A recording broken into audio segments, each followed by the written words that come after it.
This is Bazaar Morning Call, broadcasting live from the CNBC TV 18 Motilal Oswal studios in Mumbai.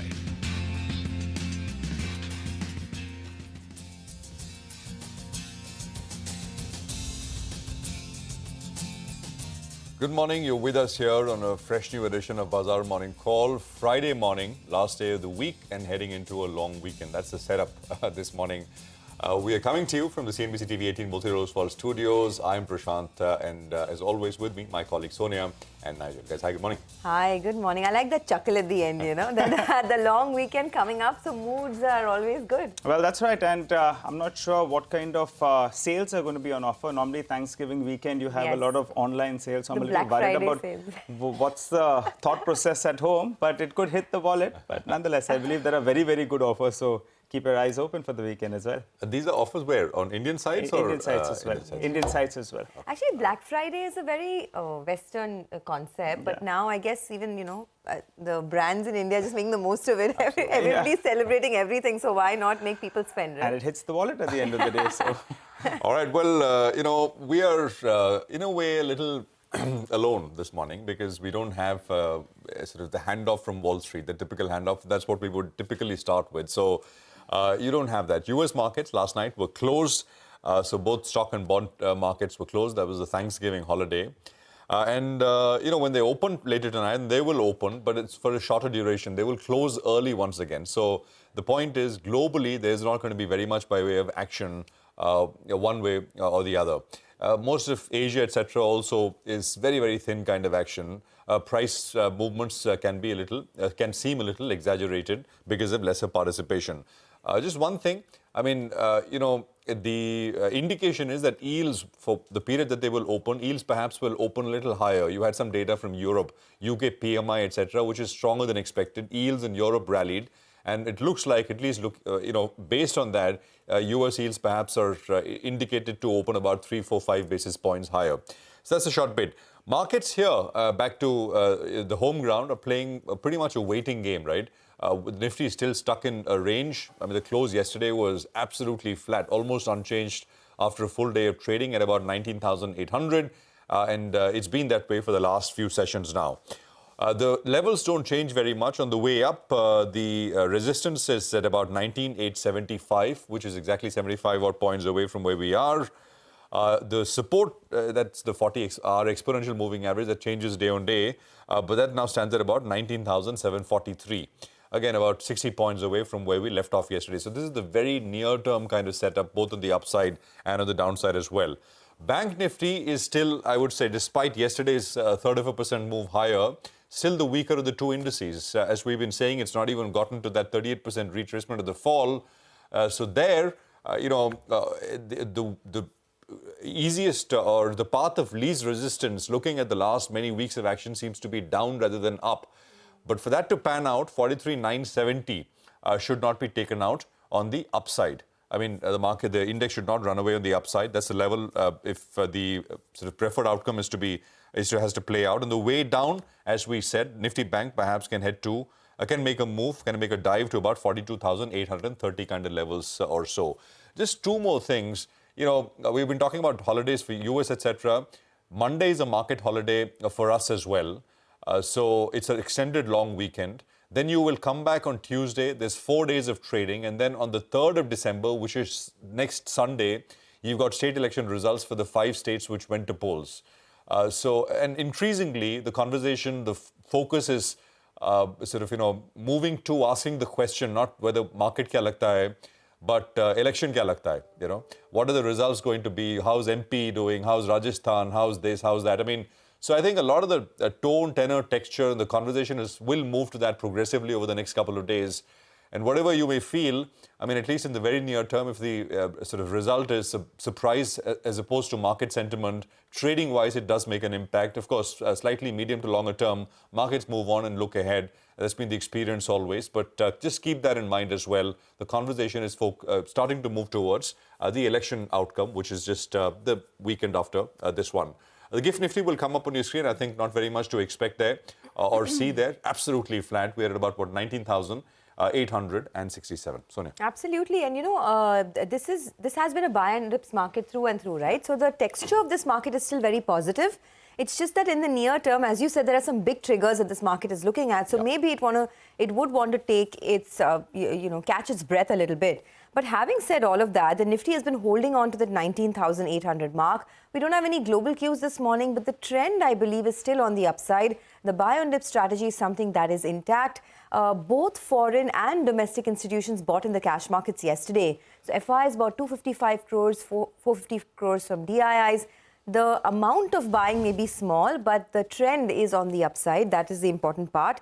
And, if you look at individual pockets, right, autos have been doing very well. Consumption stocks like Titan have been doing well. The biggest Nifty gainers this week are names like Hero MotoCorp with a 7% gain, Bajaj Auto with a 5% gain. So that whole consumption piece is now picking up, and perhaps that's what you'd want to focus on as well. In terms of the IPO market, a very strong subscription coming through for most of the large IPOs. So whether it's IRDA, which is at almost 40 times, Tata Tech at 15 times, Gandhar Oil at about 15.5 times. So maybe a little bit of the liquidity also.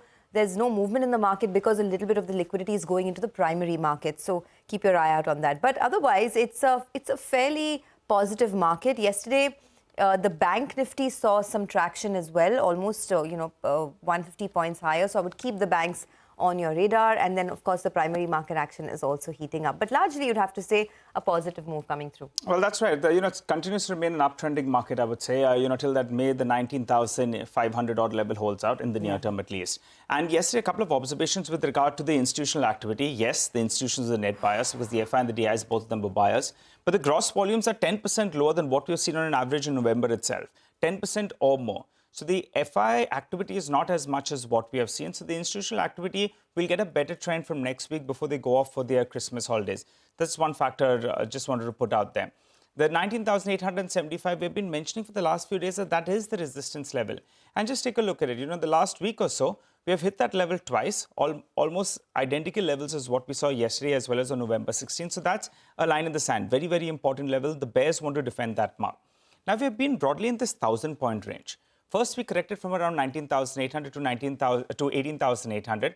That was a 1,000-point correction, and that happened just in 6 sessions.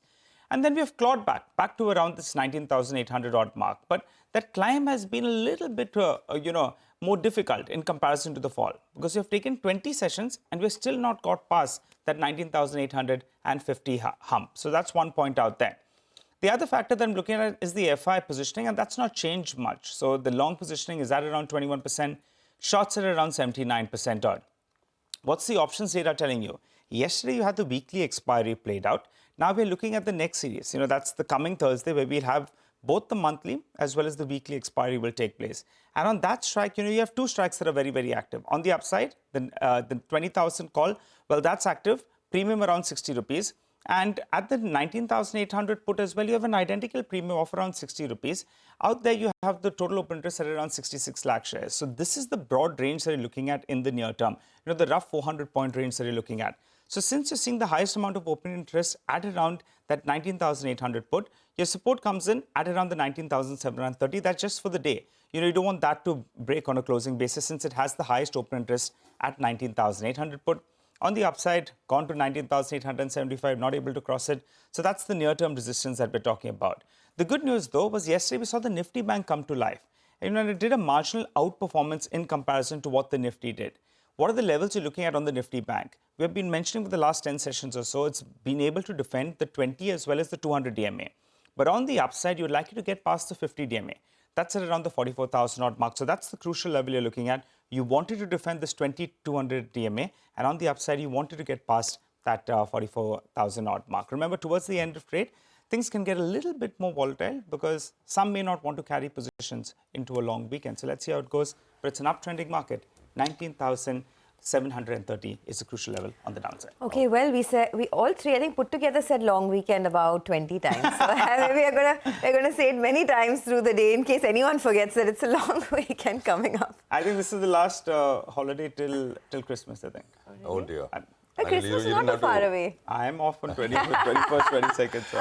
You don't have to throw that in. I mean, nicely, lulled into this long weekend. But anyway, we'll talk more about the long weekend as we go on over the next 2.5 hours or so.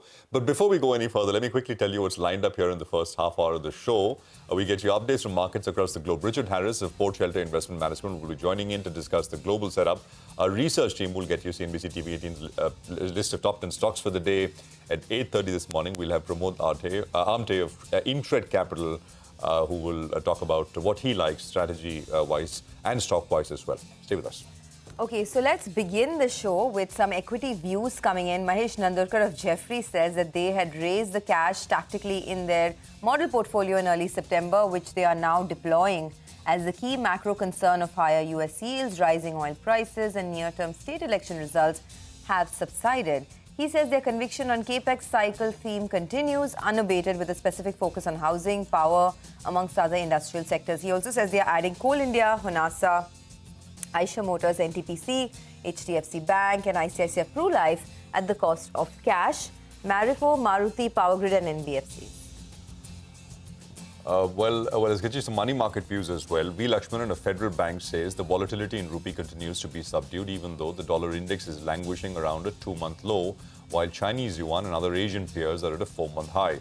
He expects the rupee to trade between 83.12 to 83.45 to the dollar for the next few trading sessions. And on the bonds, Lakshmanan V says that the bond yields remained in a narrow range in recent sessions, tracking the US Treasuries as US economic data from the US reduced expectations of any further rate hikes by the Fed. He expects the 10-year benchmark bond yield to trade in a range of 7.2 to 7.3% in the coming sessions. So we've got a lot of stocks to track for you today, so let's highlight all of them in our top 10 segment. For the time being, we run you through the list. We're looking at NMDC, Tilaknagar, Prestige Estates, Union Bank, Home First Finance, and Lupin. All of them on positive news flow. On the flip side, Indian Hotels, Rate Gain, Apar Industries, and Siemens could be reacting to negative news flow.